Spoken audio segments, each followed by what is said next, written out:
The price of justice. In the heart of downtown Atlanta, under the bright lights of Peachtree Plaza's upscale boutiques, Ellen Carter stepped into a world that didn't welcome her. At 52, she carried herself with the quiet dignity of someone who'd climbed the ranks of the FBI to become its regional director. Her dark skin, sharp suit, and steady gaze marked her as a woman who belonged anywhere she chose. But to the sales clerk, Cindy Miller, Ellen was an outsider. "We don't have clothes for people like you," Cindy sneered, her voice dripping with disdain. "This isn't your kind of place." Ellen's fingers brushed the silk of a white dress, her calm unshaken. "Does it suit me?" she asked, testing the waters. Cindy's response was a cold slap. "People without money don't belong here." The word stung, but Ellen had faced worse. She was ready to walk away when Cindy dialed the police, her voice shrill with fabricated outrage. Minutes later, Officer Frank Donovan screeched to a halt outside, his patrol car blocking the sidewalk like a declaration of war. Donovan didn't ask questions. He didn't check cameras or witnesses. He saw Ellen tall, black, standing where he thought she shouldn't and barked, "ID." When she produced her FBI badge, he barely glanced at it. "Shut up," he snapped, cutting her off. "People like you come here to steal and cause trouble." Before Ellen could respond, he stepped forward and kicked her hard. She stumbled, hitting the cold tiles, blood trickling from her lip. The crowd gasped, but no one moved. "Next time, pick a place that fits your kind," Donovan spat, his voice loud enough for all to hear. What he didn't know was that Ellen Carter wasn't just any woman. She was the FBI director about to dismantle his corrupt world. Ellen sat in the back of Donovan's patrol car, her wrists cuffed, her cheek burning. She didn't scream or plead. Her mind was already working, piecing together the arrogance of a system that let men like Donovan act without fear. At the station, a young officer, startled by her FBI badge, fumbled an apology. "Director Carter, this is a mistake," he stammered. Ellen's eyes were ice. "Where's Donovan now?" she asked. No one answered. She walked out, each step a promise to burn the rot from the system. Back at FBI headquarters, Ellen called her deputy, Rachel Harper. "Dig into Donovan's files," she ordered. Rachel, a fierce investigator in her late 40s, didn't hesitate. Within hours, they uncovered a pattern. Dozens of complaints against Donovan: excessive force, racial bias, unlawful arrests, all dismissed in under 48 hours. The same names appeared repeatedly. Captain Tom Bradley, who secured crime scenes, Linda Voss, who buried complaints, and Greg Holt, the attorney who shielded officers in court. It was a protection ring, airtight and untouchable. But there was more. A name kept surfacing: Judge Robert Langley, a powerful figure who dismissed every case against Donovan. Rachel traced financial records, finding transfers to Langley's cousin from law firms tied to Donovan's defense. "This isn't just a bad cop," Ellen said, her voice low.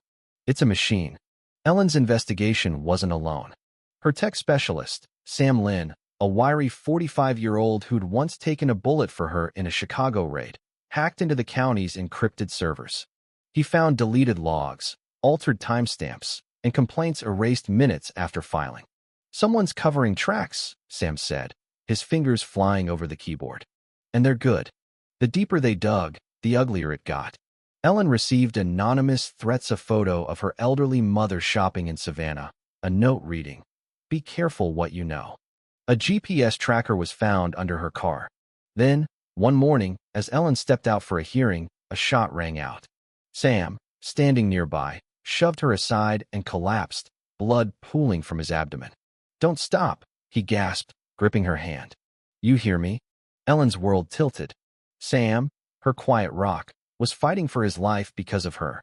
That night, on national TV, she didn't defend herself or mention the smear campaigns. She looked into the camera and asked, "Why must someone risk their life to protect justice?" The question went viral, igniting public outrage. Hashtags spread, and protests erupted outside Atlanta's courthouse. The system was cracking. Ellen didn't slow down. She held a press conference at the Independent Georgia Chronicle, presenting audio of Donovan admitting, "Without Langley, I'd have lost my badge." Bank records showed money flowing from a shady firm to Langley's family. The room erupted with questions. Who else was involved? Why hadn't the Justice Department acted? Ellen's answer was steel. If justice fails in court, we'll shout it in the streets. The backlash was swift. Right-wing outlets called her a manipulator. Donovan claimed the recordings were doctored. Langley gave a TV interview, insisting, "This is an attack on our legal system." Inside the FBI, Ellen's allies grew quiet. Her system access was restricted, and an internal leak probe targeted her. Then came the betrayal. Her trusted aide, Mark Sullivan, was caught downloading sensitive files. "They have my family," he confessed, his voice hollow. Ellen didn't shout. "You could have come to me," she said, her heart breaking. Sullivan was suspended, but the wound lingered. Hope came unexpectedly. Colonel James Reed, from the Pentagon's Domestic Intelligence Unit, contacted Ellen. "We've tracked Langley for years," he said, sliding a dossier across a table in a secure military base. It detailed Langley's ties to defense contracts and a shadowy figure, Charles Preston, a former Justice Department advisor. "You've made it impossible to ignore," Reed said. "You're not alone." Then, Attorney General Margaret Walsh, a formidable woman in her 60s, publicly backed Ellen. "We'll root out corruption with every resource we have," Walsh declared at a press conference. The tide was turning.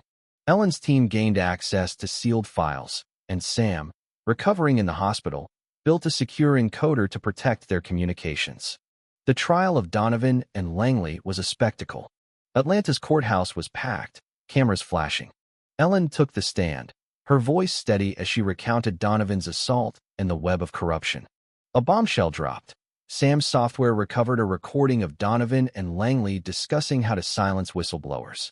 The defense scrambled, claiming the audio was fake, but a new witness, former Officer David Klein, produced more recordings from secret meetings. "I'm done protecting them," Klein said, his voice shaking but resolute. The courtroom buzzed. Donovan's defiance crumbled. He admitted to most charges. Langley's smirk faded as his financial ties were exposed. Secondary players, fearing long sentences, turned on their bosses, revealing more names. The public roared, marches filling Atlanta's streets, demanding reform. On the final day, the judge delivered the verdict. Donovan and Langley received decades for corruption, violence, and tampering. Their allies faced dismissals and penalties. Atlanta's police force began reforms, spurred by civic groups inspired by Ellen's fight. She stood outside the courthouse, Rachel and Sam now on crutches by her side. "This isn't the end," she told the crowd. "Justice is a journey. Walk it with us." Back at her office, Ellen found a letter from a stranger. "You gave me hope to speak out." She smiled, knowing the fight wasn't over. Preston's network still lurked, but with Walsh's backing and her team's loyalty, Ellen was ready. That evening, Sam took her hand. "I'm with you, Ellen, not just as a teammate."